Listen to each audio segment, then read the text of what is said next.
एक उपचुनाव में जो अकेला एक उपचुनाव है, जहाँ पूरी ताकत से पूरी सारी पार्टी लगी हुई है, मुख्यमंत्री लगे हुए हैं, पूर्व मुख्यमंत्री लगे हुए हैं, और मैं देख रहा हूँ, मैंने यहाँ कोर कमेटी की बैठक मैंने ही कराया था आपकी जानकारी के लिए, तो इस नाते ये मेरा काम भी नहीं है। और हार और जीत ये तो राजनीति का जीवन का आम हिस्सा है। हम बहुत चुनाव जीतते हैं, एक आध चुनाव कभी कभी उनको जिताते रहेंगे तो जिंदा तो रहेंगे वो लोग। प्रदेश टीम का अंता चुनाव ने सिद्ध किया है कि भारतीय जनता पार्टी इस देश में कितना निष्पक्ष चुनाव कराती है। दिल्ली में भी हमारी सरकार है, राजस्थान में भी हमारी सरकार है, और 6 महीने से ये पता था कि चुनाव होने वाला है। अगर हम चुनाव को राजनीतिक आधार पर, मतदाता सूची के आधार पर, प्रशासनिक आधार पर नियंत्रण करना चाहते गलत तरीके से, तो अंतः चुनाव हमारी जेब में हो सकता था।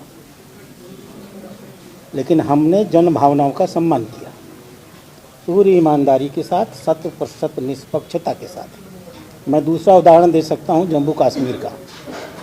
श्रीनगर की अधिकांश सीटें हमारे हैं, लेकिन 70% चुनाव हुआ है, अंत में 81% मतदान हुआ है। तो जो लोग भारतीय जनता पार्टी पर वोट चोरी का आरोप लगाते हैं, अंता चुनाव उनके गाल पर एक बहुत बड़ा और झन्नाटेदार तमाचा है। यह भारतीय जनता पार्टी के सिद्धांतों की जीत है कि हम लोकतंत्र में विश्वास करते हैं, और जैसा जनता कहेगी उसको हम सिरोधार्य करेंगे। अगला सवाल। सर, पूर्व सीएम अशोक गहलोत का एक बयान सामने आया। उन्होंने कहा कि प्रधानमंत्री नरेंद्र मोदी जुमलेबाजी करते हैं और हम उन जुमलेबाजी को सुनते आ रहे हैं। बीजेपी में फूट की राजनीति है, क्या कहेंगे? अब अशोक गहलोत जी धीमे धीमे मुझे लगता है कि टाइम बाहर हो रहे हैं।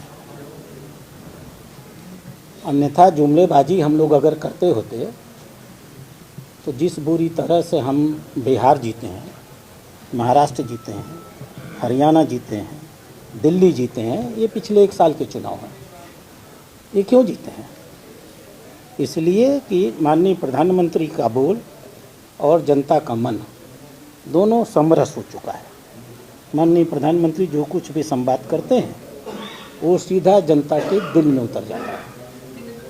अब आज की राजनीति में इसे जुमलेबाजी तो कहा जाएगा, क्योंकि 65 साल कांग्रेस ने इसी प्रकार से किया है।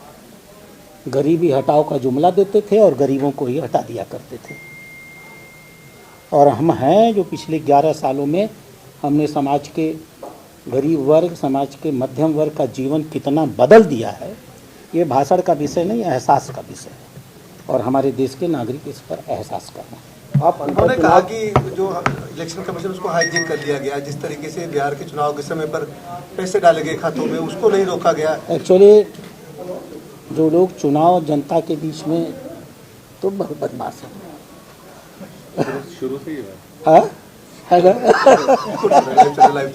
जो, अरे लाइव में ये सब भी चलते रहना चाहिए। क्या सवाल था?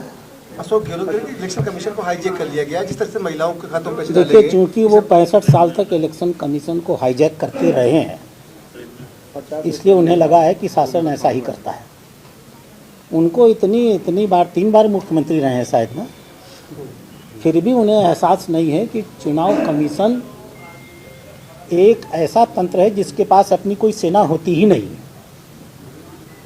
चुनाव कमीशन दिल्ली में नीतिगत निर्णय लेता है, जमीन पर उस पर कार्रवाई करने का काम बीएलओ का होता है, एसडीएम का होता है, डीएम का होता है, प्रदेश के मुख्य निर्वाचन अधिकारी का होता है, जो प्रदेश का ही एक आईएएस अधिकारी होता है, और उसकी नियुक्ति भी प्रदेश सरकार ही करती है। प्रदेश सरकार माने मुख्यमंत्री करती है। अगर चुनाव आयोग एसआईआर करा रहा है तो ऐसा नहीं है कि चुनाव आयोग ने पूरे देश में अपने दिल्ली के तंत्र से ढेर सारे अधिकारियों को भेज दिया है। चुनाव आयोग एसआईआर उस प्रदेश के प्रशासनिक तंत्र के माध्यम से कराता है जो उस प्रदेश के मुख्यमंत्री के नियंत्रण में रहता है। इसलिए ये कहना कि चुनाव आयोग तानाशाही कर रहा है, उसके पास तंत्र ही नहीं, दांत ही नहीं है उसके पास। जिस व्यक्ति के पास दांत ही नहीं वो चबाएगा क्या? सारे कर्मचारी राज्य सरकार के होते हैं, और मुख्य सचिव और मुख्यमंत्री के नियंत्रण में होते हैं। इसलिए केंद्रीय चुनाव आयोग अगर चाहे तो भी किसी भी प्रांत के चुनाव मत पट्टिका में निश्चित रूप से कोई प्रभाव डाल ही नहीं सकता है, यह असंभव है। अब जिस प्रांत में हो रहा है उसके बीएलओज, उनके डीएम्स, एसडीएम्स, अगर सरकार को लगता है कि वो उनके नहीं हैं, उनके विरोधी हैं, तो ये उनकी अपनी समस्या है। इसलिए मैं आग्रह करूंगा कि ये जो प्रक्रिया है एसआईआर की, उसको पढ़ ले। इतनी पारदर्शी प्रक्रिया है और कहीं भी केंद्रीय चुनाव आयोग के हस्तक्षेप का विषय नहीं है। मतदाता सूची कौन फाइनल करता है बूथ पर? बीएलओ।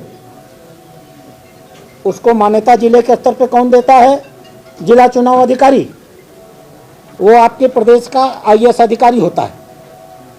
अगर आप अपील करते हैं तो कहाँ जाते हैं? मुख्य चुनाव अधिकारी अपने प्रांत के।